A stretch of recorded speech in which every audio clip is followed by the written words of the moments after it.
अस्सलाम वालेकुम वरहमतुल्लाहि वबरकातुहू। नाज़रीन किराम, आज 19 रमज़ान की शब है। तो आज शब ज़रबत अमीरुल मोमिनीन अली इब्न तालिब है।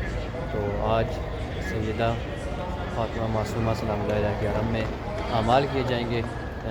जैसा कि आप जानते हैं कि आज जंग का 10वां दिन है और ईरान और इसराइल और अमेरिका की जंग जारी है।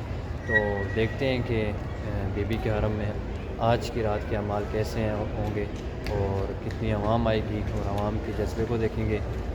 इंशाअल्लाह इस वीडियो में आप देखेंगे कि कितने ज़ायरीन और कितने लोगों ने यहाँ पर शिरकत की। सबसे पहले बीबी फ़ातिमा मासूमा सलामुल्लाह अलैहा को तस्लीत अर्ज़ करते हैं कि मौला की ज़रबत की रात है।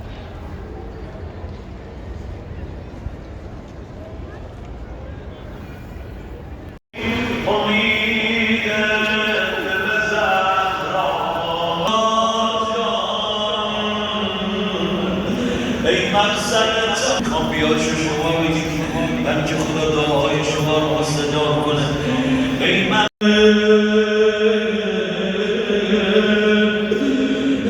امشب میخوایم برای قربت مولا گریه کنیم دیگه. آخه ای مولا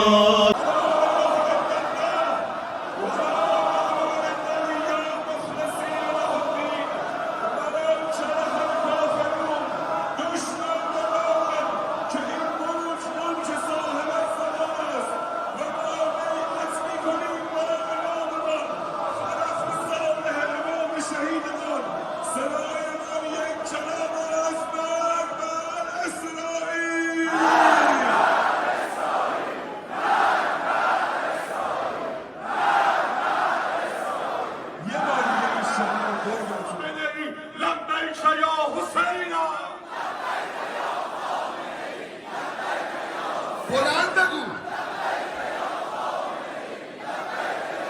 ماشاءالله برادرای بزرگوار و عزیزم، ماشاءالله آقا سلامات. میدونید چه موقع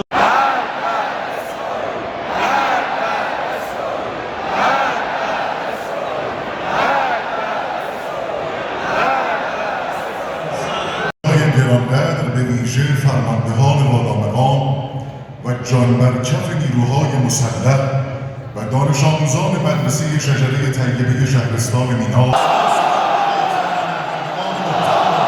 مجلس خبرگان رهبری، عنوان سومین رهبر نظام مقدس جمهوری اسلامی ایران تعریف و معرفی می‌نماید.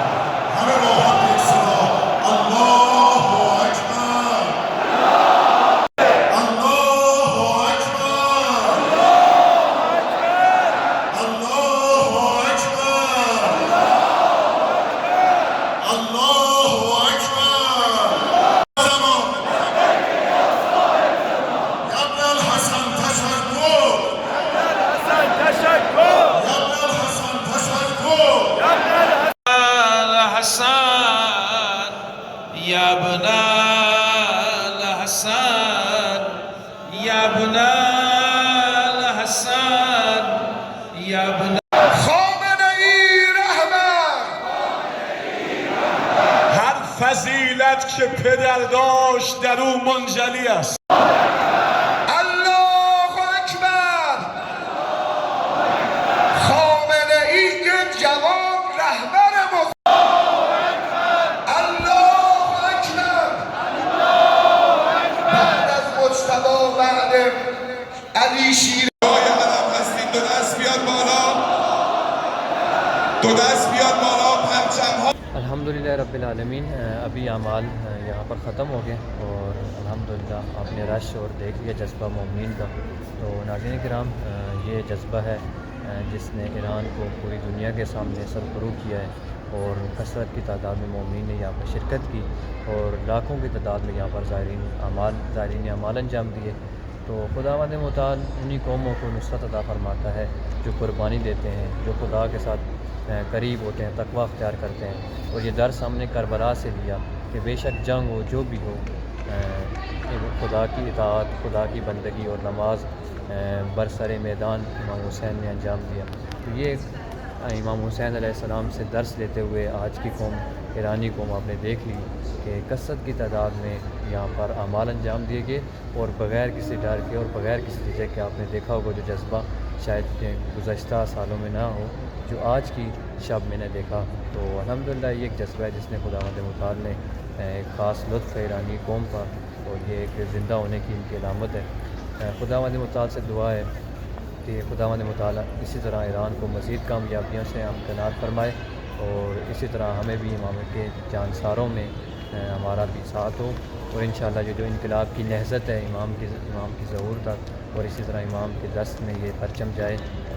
آپ سے دعا ہے انشاءاللہ ایران کے لیے دعا کریں. جہاں سے بھی دیکھ رہے ہیں ہماری ویڈیو کو آگے شیئر کریں. اور ماشاءاللہ آج میں نے سوشل میڈیا پر دیکھا تو کافی ایران کی حمایت میں پوسٹیں کی جا رہی ہیں اور یہی آپ لوگوں سے تو توقع ہے انشاءاللہ جتنا ہو سکے ویڈیو شیئر کریں, رہبر کی پکچریں اور اسی طرح ایران کا ساتھ دیں. یہی حق کا ساتھ ہے کہ جس طرح ابابیل نے قطرہ قطرہ حضرت ابراہیم کے آگ اتنی بڑی آگ تھی اور اس میں قطرہ قطرہ جا کر پھینک رہے تھے, تو یہی قطرہ قطرہ اپنی طرف سے انجام وظیفہ دیں یا اپنا وظیفہ انجام دیں. انشاءاللہ خداوند متعال آپ سب کو جزائے خیر دے. والسلام علیکم ورحمۃ اللہ وبرکاتہ.